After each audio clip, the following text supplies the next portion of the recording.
name's Rosemary Yates. I live adjoining this forest here, so our country is just down the way. I have a great respect and reverence for this landscape, these forests that surround us. We're very privileged to live in this place, and the longer I've lived here, over 20 years in this forest, the more I've come to realise what a precious gem in the landscape it is, how diverse it is, and what we are a part of in terms of the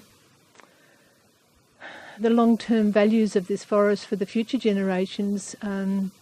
I feel a great responsibility to be taking care of this land for not only my grandchildren and great-grandchildren, but for the future generations of all of these species that live here. Many of them are under threat.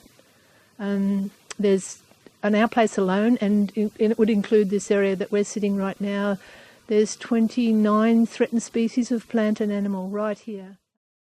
So we need to protect this area for conservation for the future generations. I feel really passionate about this because, we talk about sacredness of the land and our connection to it. And here it is, 2015, and we've got some pretty serious threats. And if we act now and step into a responsible position around these landscapes and around these forests, then there's maybe a chance that the seed bank that's existing here may be able to go into the future generations, that there is a healthy future for the ones yet to come, of all of the species here, not just the humans. The philosophy of a short-term economic gain for a few doesn't really wash in these forests, and it's really important that we stand up and protect them. So, as a resident of this land, I feel very blessed, but I realise she's in trouble. These species, there's not many forests, there's not many groves like this of these forests around the place. There's only just a few, and as the years go by, it's getting less. So I'm worried for this land, and I really, really, if I'm to make a prayer, it's for the future generations that they have a healthy legacy into this landscape, and that it could expand rather than being contracting all the time. So, thank you.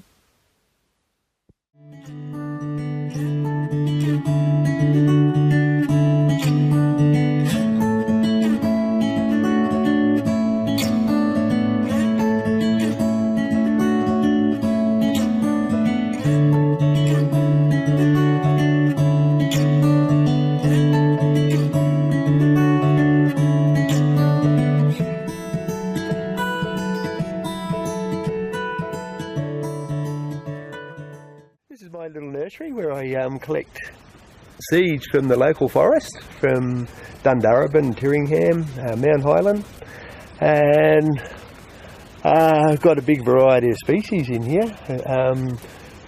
Some of the well-known species, red cedar and rosewood and tallowood and brushbox, and then some of the more like tremor and less known species like tremor and Giowa, and I think over a period of years I've had over 60 different species, and then there's more to come, and some I'm very familiar with and some I'm still got a lot to learn about. Some are easy to plant and some are very fussy. The paddy melons and the wallabies will come and eat some, so I have to guard them. Others are very hardy, and now you just put them in and they just need a bit of time and a bit of wet weather, and they're off and running, off and growing with a little bit of shelter from the eucalypts. Yeah. Shall we have a look? You go and have a look. Excellent. Yeah. Wow, let's have a look. There's a tremor that you were mentioning that earlier, the poison peach or the native lantana. That's it. Yeah. Tea trees. Tea trees. Yeah. What have we got? A Marara? Marara. Yeah. Marara there. Yeah. There's a rose myrtle. Yep. And then there's a few solanums coming out. Yeah. So roughly how many tubes have you got here? I've never attempted to count them. Thousands and thousands. Thousands and thousands. Yeah. I mean, even just the coachwoods here we'd looked at. Yeah. You know, one of those rows has what, 25 or something? Well, there's 16 trays of 42. There we go. Yeah, yeah. I did count them and I come up with 2 different numbers. Just the other day I dug up some seedlings right next to a post, and is where a bird had obviously sat, dropped a little packet of seeds, and there was these come up.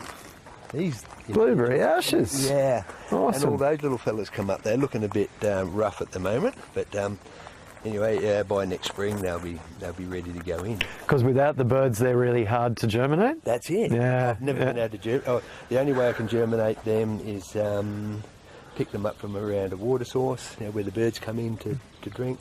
And on the odd year when they have a big season, you'll see the seeds scattered everywhere where the bird droppings. Yeah. So currawongs might be one of the big ones for that. Currawongs, bowerbirds, yeah. And currawongs and bowerbirds, they're one of the main seed spreaders in this area, from what I can see. There's the pigeons, of course, but the bowerbirds are a resident, and everybody hates them in their garden, but geez, they're good for spreading rainforest seeds. Yeah.